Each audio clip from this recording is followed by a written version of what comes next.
नमस्कार दोस्तों, मैं हूं आशीष गुप्ता और मेरे YouTube चैनल विद्यार्थी परिवार में एक बार पुनः आपका स्वागत है। तो दोस्तों हम लोग चल रहे थे यूपी टीजीटी पीजीटी की प्रैक्टिस सेट के अंतर्गत। तो दोस्तों आज हम लोग फिर चलेंगे पुनः हमारा है जो नागरिक शास्त्र है, जिसे हम लोग पॉलिटिकल साइंस भी कहते हैं, क्योंकि 12वीं तक का जो होता है पॉलिटिकल नागरिक शास्त्र के अंतर्गत होता है। तो आज हमारा जो है वो प्रैक्टिस नंबर 2 है। अगर आपने पहला प्रैक्टिस नहीं देखा तो उसे देख लीजिए। अगर आप चैनल पर नए हैं तो चैनल को सब्सक्राइब कर लीजिए और बेल आइकन बटन क्लिक कर लीजिए ताकि आपको नोटिफिकेशन मिलते रहे। तो चलिए दोस्तों शुरू करते हैं। आज का हमारा पहला प्रश्न क्या कर रहा है देखते हैं। पहला प्रश्न है दोस्तों, यूनेस्को ने राजनीतिक विज्ञान का क्षेत्र कब निर्धारित किया था? तो दोस्तों एक तरीके से प्रैक्टिस सेट की तरह ले लिए मॉक टेस्ट के अंतर्गत आप वीडियो पोस्ट करके आंसर गेस करिए। तो दोस्तों प्रश्न है, यूनेस्को ने राजनीतिक विज्ञान का क्षेत्र कब निर्धारित किया था? बताइए दोस्तों फटाफट। तो दोस्तों निर्धारित किया था वर्ष 1948 में। ठीक है, वर्ष 1948 में यूनेस्को ने राजनीति विज्ञान का क्षेत्र निर्धारित किया गया था। ये सभी यहाँ पे जो भी प्रश्न होंगे वो सभी पूछे गए प्रश्न हैं। आगे चलेंगे दोस्तों क्वेश्चन नंबर 2 की ओर। क्वेश्चन है दोस्तों, राज्य का सबसे महत्वपूर्ण तत्व कौन सा है? यानी स्टेट का जो राज्य का सबसे महत्वपूर्ण तत्व कौन सा है तो बताना है दोस्तों, बताइए। तो आपको पता है दोस्तों कि जो राज्य का सबसे महत्वपूर्ण तत्व है वो है संप्रभुता। ठीक है दोस्तों, संप्रभुता। ठीक, क्योंकि राज्य के कुल 4 तत्व होते हैं। वो होता है नंबर 1 निश्चित भूभाग, नंबर 2 सरकार, नंबर 3 या जनसंख्या कह सकते हैं, और चौथा होता है संप्रभुता। इस आधार पर अगला क्वेश्चन चलते हैं दोस्तों। अगला क्वेश्चन जो हमारे देखते हैं। तो दोस्तों क्वेश्चन है, सरकार राज्य का अव्यक्त रूप है या व्यक्ति के समान उद्देश्यों की पूर्ति करता है, यह कथन किसका है? यानी सरकार राज्य का अव्यक्त रूप है, व्यक्ति के समान उद्देश्यों की पूर्ति करता है, यह कथन किसका है दोस्तों, बताना है। तो बताइए दोस्तों, गेस करिए जल्दी से। तो आई होप आप गेस कर लिए होंगे दोस्तों। इसका जो सही उत्तर है वो है गार्नर। कौन है? गार्नर। आगे चलते हैं। अगला क्वेश्चन देखिए दोस्तों, क्या रहा है, द ट्रीटीज एंड गवर्नमेंट नामक पुस्तक की रचना किसने की थी? तो बताइए दोस्तों, द ट्रीटीज एंड गवर्नमेंट पुस्तक की रचना किसने की थी? तो दोस्तों ये की थी जॉन लॉक ने। किसने की थी? John Locke. तो आपको पता होगा दोस्तों कि जॉन लॉक को उदारवाद का जनक भी कहा जाता है। ठीक है, तो ये ध्यान रखिएगा। आगे चलेंगे दोस्तों। अगला क्वेश्चन जो हमारा है, अगला क्वेश्चन है दोस्तों, सोशल कॉन्ट्रैक्ट नामक पुस्तक का लेखक कौन था? यानी सामाजिक समझौता नामक पुस्तक का या सामाजिक संविदा पुस्तक लेखक कौन था, आपको बताना है दोस्तों। तो बताइए दोस्तों फटाफट। तो दोस्तों जो सोशल कॉन्ट्रैक्ट पुस्तक का लेखक है वो है रूसो। कौन है? रूसो। ठीक है, रूसो, आप नाम याद रखिएगा। आगे चलेंगे दोस्तों। अगला क्वेश्चन जो हमारा देखते हैं। अगला क्वेश्चन देखिए दोस्तों, मनुष्य स्वतंत्र रूप से जन्म लेता है किंतु पग पग जंजीरों से जकड़ा हुआ है, यह कथन किस विचारक का है? यानी मनुष्य स्वतंत्र रूप से जन्म लेता है किंतु पग पग जंजीरों से जकड़ा हुआ था, यह कथन किसका है, बताना है दोस्तों, बताइए। तो दोस्तों ये कथन है रूसो का। ठीक है, रूसो ने जो स्वतंत्रता के विषय में कहा था, ठीक है, कि मनुष्य स्वतंत्र रूप से जन्म लेता है किंतु सर्वत्र बेड़ियों से जकड़ा हुआ होता है। कोटेशन का शब्द ही बदलकर प्रश्न पूछे जाते हैं। अब ये विशेष ध्यान रखिएगा। आगे चलेंगे दोस्तों क्वेश्चन नंबर अगले की ओर। अगला क्वेश्चन देखिए दोस्तों, शक्ति ही नहीं वर्ण इच्छा ही राज्य का आधार है। यानी शक्ति ही नहीं वर्ण इच्छा ही राज्य का आधार है, यह कथन किसका है, बताना है दोस्तों, बताइए फटाफट। बहुत इंपॉर्टेंट क्वेश्चन है। अगर आप चैनल पे नए हैं तो चैनल को सब्सक्राइब करिए दोस्तों और वीडियो को लाइक करिए ताकि आपको नोटिफिकेशन मिलती रहे। तो दोस्तों अगर आपको वीडियो अच्छे लग रहे हैं तो अपने दोस्तों को शेयर करिए ताकि ज़्यादा से ज़्यादा लोगों को ये वीडियो पहुंच सके और हम लोग की जो मेहनत है वो आप तक से सर्वोपरि हो सके। तो बताइए दोस्तों, शक्ति ही नहीं वर्ण इच्छा ही राज्य का आधार है, कथन किसका है? तो दोस्तों है वो ग्रीन का। किसका है? ग्रीन का। ठीक है, TH ग्रीन बोलते हैं, ग्रीन महोदय का है। आगे चलते हैं दोस्तों। अगला क्वेश्चन जो हमारा देखते हैं। अगला क्वेश्चन है दोस्तों बहुत इंपॉर्टेंट क्वेश्चन है, एक तरीके से वेरी वेरी इंपॉर्टेंट मान लीजिए। ठीक है, ये लगातार कई एग्जामों में पूछे गए हैं। UGC नेट के अंतर्गत, यूपी TGT के अंतर्गत, PGT के अंतर्गत, KVS या नवोदय के अंतर्गत भी पूछे गए हैं। तो प्रश्न है, राज्य एक आवश्यक बुराई है, यह कथन किसका है? राज्य एक आवश्यक बुराई है, यह कथन किसका है बताना है दोस्तों। तो जो दोस्तों राज्य की आवश्यक बुराई के रूप में मानते हैं वो मानते हैं व्यक्तिवादी।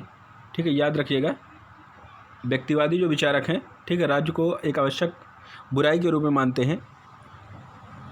ठीक है दोस्तों, ये आप विशेष ध्यान रखिएगा। आगे चलेंगे दोस्तों, अगला क्वेश्चन जो हमारा है, क्वेश्चन है दोस्तों, रक्त संबंध से समाज बनता है तथा कालांतर से समाज से राज्य, यह कथन किसका है। यानी रक्त संबंध से ही समाज बनता है और कालांतर में यही समाज राज्य बनता है, यह कथन किसका है बताइए दोस्तों फटाफट।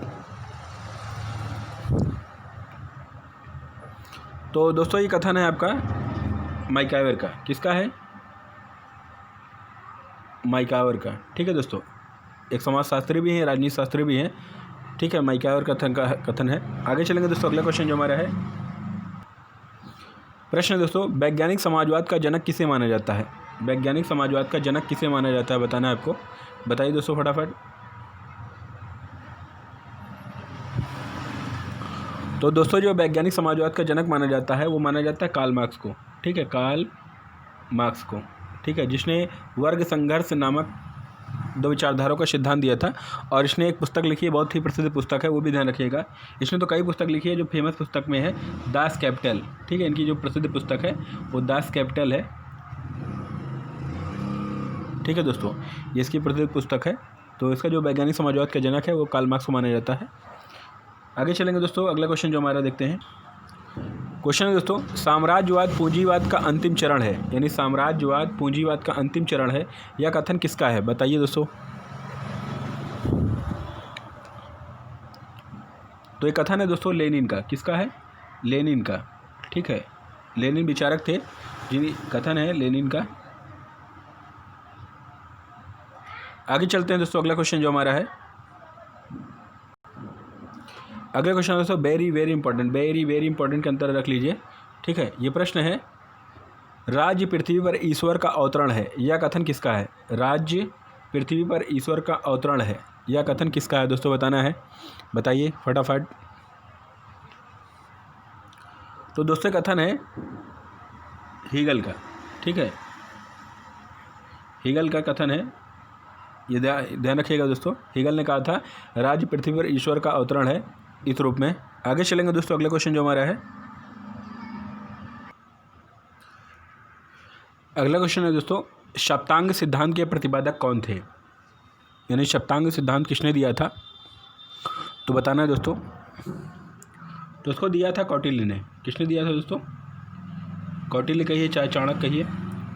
ठीक है, अगर कौटिल्य से संबंधित आपको और प्रश्न देखने हैं तो आप प्ले लिस्ट में जाइए, उसमें कौटिल्य से संबंधित सारे प्रश्नों के विषय में दिया गया है जो अब तक एग्जाम में पूछे गए हैं आपके।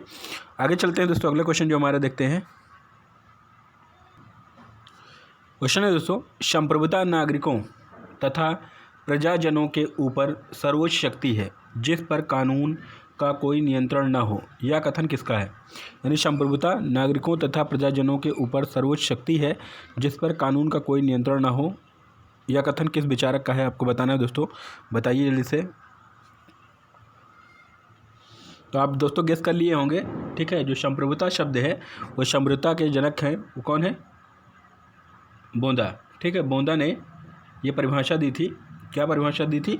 संप्रभुता नागरिकों तथा प्रजाजनों के ऊपर सर्वोच्च शक्ति है जिस पर कानून का कोई नियंत्रण न हो, यह कथन उन्होंने कहा था।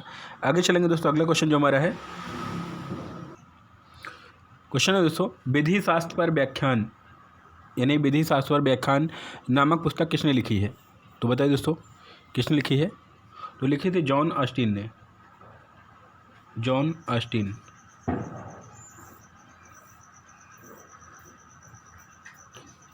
अगले क्वेश्चन की ओर चलते हैं दोस्तों। अगला क्वेश्चन जो हमारा है,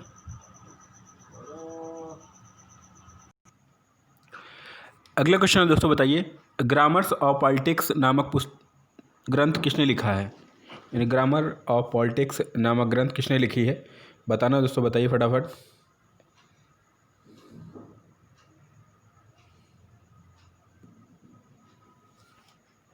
तो जो दोस्तों ग्रामर ऑफ पॉलिटिक्स ग्रंथ है वो लिखी है लास्की ने। किसने लिखी है? लास्की ने। आगे चलते हैं दोस्तों, अगला क्वेश्चन जो हमारा देखते हैं। तो क्वेश्चन है दोस्तों, कानून संप्रभुति की आज्ञा है, यानी कानून संप्रभु की आज्ञा है, यह कथन किसका है बताना है दोस्तों। कानून संप्रभु की आज्ञा है, यह कथन किसका है, किस विचारक का, आपको बताना। बहुत ही फेमस कथन है दोस्तों, बहुत इंपॉर्टेंट है, बार बार पूछा जाने वाले एग्जामों में है।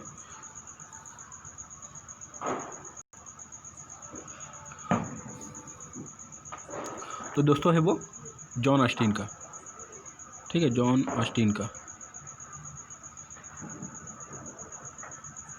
ठीक दोस्तों, जॉन ऑस्टिन का है।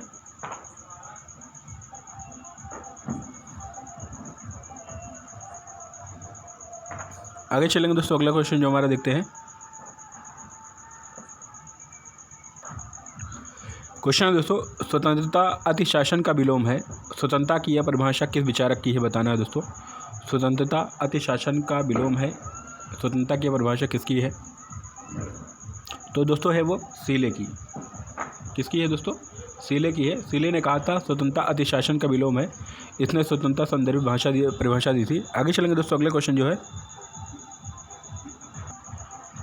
अगला क्वेश्चन दोस्तों, स्वतंत्रता की समस्या का एकमात्र हल है कि वह समानता में निहित है, यह कथन किसका है। स्वतंत्रता की समस्या का एकमात्र हल है वह समानता में निहित है। तो क्वेश्चन ये बताइए दोस्तों फटाफट।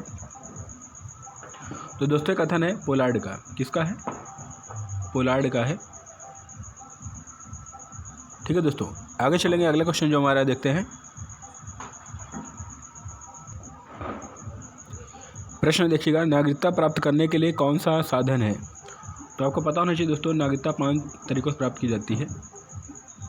पहला आपका जन्म के आधार पर, दूसरा आपका वंशाधिकार के आधार पर, और तीसरा है वशीकरण के आधार पर, और चौथा है पंजीकरण के आधार पर, और पांचवा है भू संपत्ति के आधार पर। ये 5 प्रकार से हैं जो आपकी नागरिकता प्राप्त की जाती है। 5 प्रकार के साधन है, अक्सर एग्जाम को ऐसे दे दिया जाता है 1-2। आगे चलेंगे,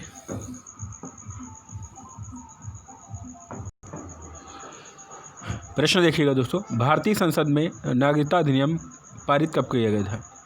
भारतीय संसद में नागरिकता अधिनियम कब पारित किया गया था बताना है आपको।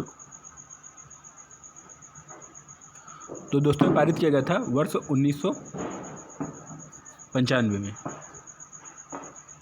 ठीक है दोस्तों, वर्ष 1995 में भारतीय संसद में नागरिकता का अधिनियम पारित किया गया था, जो भारतीय संविधान के भाग 2 के अंतर्गत निहित है। आगे चलेंगे दोस्तों, अगला क्वेश्चन जो हमारा,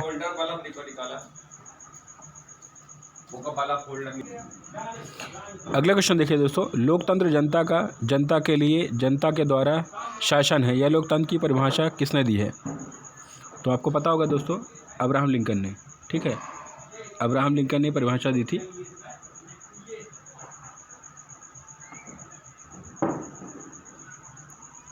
आगे चलेंगे दोस्तों, अगला क्वेश्चन जो हमारा देखते हैं। अगला क्वेश्चन है दोस्तों, राज्यों का वर्गीकरण सर्वप्रथम किसने किया था बताना है दोस्तों, बताइए जल्दी से। तो दोस्तों जो राज्यों का वर्गीकरण किया था वो किया था अरस्तु ने, ठीक है, अरस्तु ने। तो अरस्तु ने 2 आधारों पर वर्गीकरण किया था।